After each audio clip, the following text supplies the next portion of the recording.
বিশ্বের কর্মকার যিনি এই বিশ্ব মাঝারে হাতের কারিগর দেখিয়েছেন।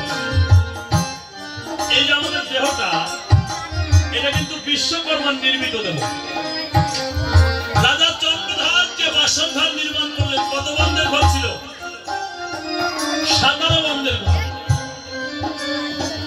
আর আমার এই দেহটাও কিন্তু 17 বন্ধের।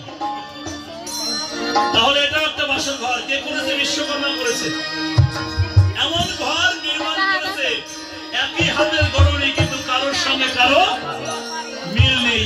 এটাই বিশ্বকর্মার খেল। আমার এই 17 বন্ধের ঘর, বাসন ঘর যেদিন করে দিয়েছিল বিশ্বকর্মা মাতৃগর্ভে, সেদিন কিন্তু এই ঘরে কোনো ছিদ্র ছিল না, নিখুঁত ছিল। কিন্তু কর্মদোষে এই জগতে এসে আজকে আমার এই বাসন ঘরটা ছিদ্র হয়ে গেছে, যার কারণে কাল নাগে প্রতিনিয়ত সবল মারছে। 17 বন্ধের বাসন ঘর নির্মাণ করলেন বিশ্বকর্মা সাতালি পর্বতে। তাহলে আমার এই দেহটাও 17 বন্ধের, তাই তো? আমাদের দেহে ইন্দ্র কয়টা? 10টা, তাই তো? 5 জন জ্ঞানেন্দ্রিয়, 5 জন কর্মেন্দ্রিয়, তাহলে 10 হলো, তাই তো? কিন্তু দেহের মধ্যে বাস করছে 11 জন ইন্দ্র। এই 10 ইন্দ্রের মধ্যে একজন বাড়তি ইন্দ্র আছেন, তিনি হলো মন, যিনি আমার এই লক্ষণকে চালনা করছেন। তাহলে ইন্দ্র হলো 11 জন, তাই তো? আর 6 জন ঋতু, তাহলে কয়জন হলো? 17। 11 জন ইন্দ্র, 6 জন ঋতু, এই হলো 17 বন্ধের বাসন। এই বাসন ঘর ছিদ্র করবে তার ঘর, সেই ছিদ্র করবে, সেই ছিদ্র করবে বিশ্বকর্মা, তাই তো? বিশ্বকর্মা ছিদ্র করে দিতে বাধ্য, কারণ আমার কর্মফলে যা আমার লেখা আছে, তাই তো? সেটা তো হতেই হবে। এই সংসারে রাজা পরীক্ষিত, যিনি একজন ধার্মিক ছিলেন, কিন্তু শুধু কি বলেছিল যে মনি ঠাকুর কৃষ্ণায় প্রাণ যায়, আমাকে একটু জল দেয়। সৌম্যপুরী ধ্যানস্থ আছে, তাই উনি কথা বলছেন। উনি চিন্তা করে হয়তো উনি ধ্যানে আসা চলে যায়। যখন চলে যায়, কিছুক্ষণ এগিয়ে যায়, পিছনে পিছনে কেউ যেন আসছে, কিন্তু তাকায় দেখা যায়।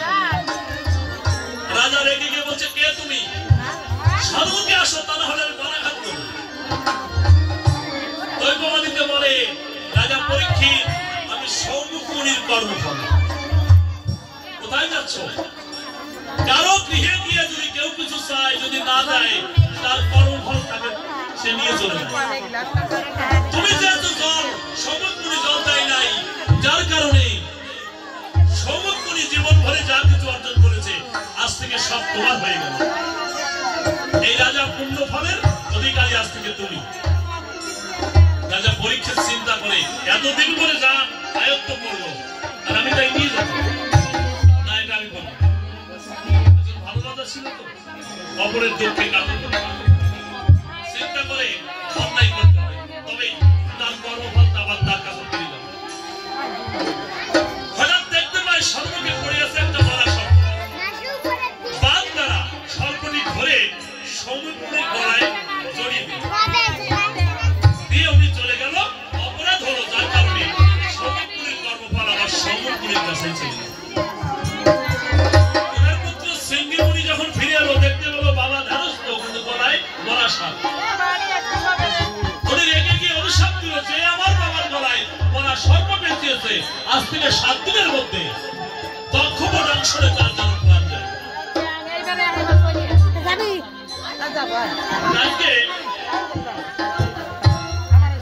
পরীক্ষিত এই মরা সর্প,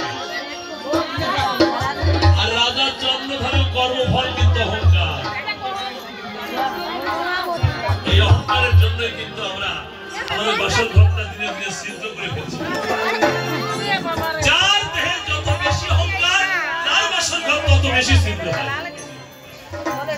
আর যার দেহে কোনো অহংকার নাই, তার বাসন ঘর পূর্ণ হয়, ছিদ্র হয়।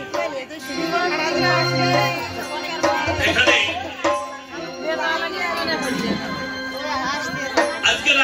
কর্ণধার বাসন ঘর নির্মাণ করলেন। এবার গুরুমশাই এসে বাসন ঘর ছিদ্র করলেন, যেহেতু বাসন ঘর ছিদ্র করবেন, দয়া বাজার করবেন, তারপরে বিবাহ। বিবাহর পরে বাসন ঘর, ওখান থেকে 6 মাস গাগরির জলে ভাসান, অমরাপুর থেকে জীবিত করে তাকে আবার ফিরে আনতে হবে এই দেশে। তার মানে অনেক